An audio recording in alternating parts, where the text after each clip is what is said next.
ஆமென். ஆனா இந்த அகோரங்கள் வரும்போது நீங்க பாபிலோன் இருந்து கொண்டு சொல்லணும், எருசலேமில் ஒரு பத்திரத்தில் கையெழுத்திட்டு நான் அதை பத்திரமாய் பதைத்து வச்சிருக்கிறேன். என் வெற்றியின் நாட்கள் சீக்கிரம் வரும்.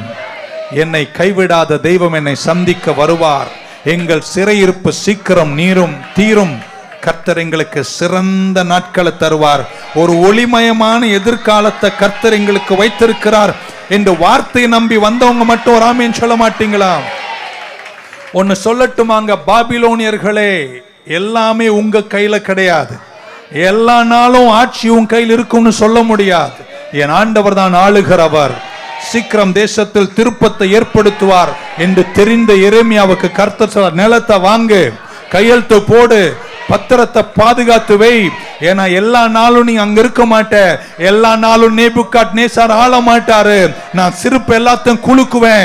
என் ஜனத்தை திரும்ப நான் தூக்கி எடுப்பேன். இருக்கீங்களாங்க? நிகழ்காலத்தின் கஷ்டத்திலேயே சிக்கி விடாதிருங்கள். எத்தனை பேர் நம்புறீங்க இன்னைக்கு இருக்கிற இந்த நிலைமெல்லாம் தீர்ந்துரும்? அந்த சோகமான ஆமீனை நீங்களே வச்சுக்கோங்க. இன்னொரு முறை, எத்தனை பேர் நம்புறீங்க இன்னைக்கு இருக்கிற இந்த நிலைமெல்லாம் சீக்கிரம் மாறிடும்?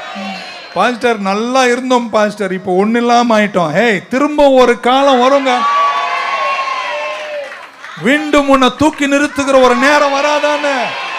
எத்தனை சிறையிருப்புகள் வந்தும் கர்த்தர் இஸ்ரவேலை கைவிட்டாரா? பக்க சொல்ல, என்னையும் அவர் கைவிட மாட்டார். இதை சொல்ற வார்த்தைகள் வராம எல்லா நாளும் இப்படி இருக்காதுங்க. காரியம் மாற போதுங்க, எல்லாம் பெட்டராக போதுங்க. சோர்ந்து மட்டும் போகாத, திரும்பிடாத, கலங்கிடாத, உடைஞ்சிராத. எதிர்காலத்தை நோக்கி கர்த்தருடைய வார்த்தையை நம்பி தைரியமாக நில்லு. உங்க குடும்பம் சிறந்த நாட்களை காணும். உங்க திருமண வாழ்க்கை வெற்றியை காணும். உங்க பேர பிள்ளைங்கள்லாம் ஹல்லேலூயா.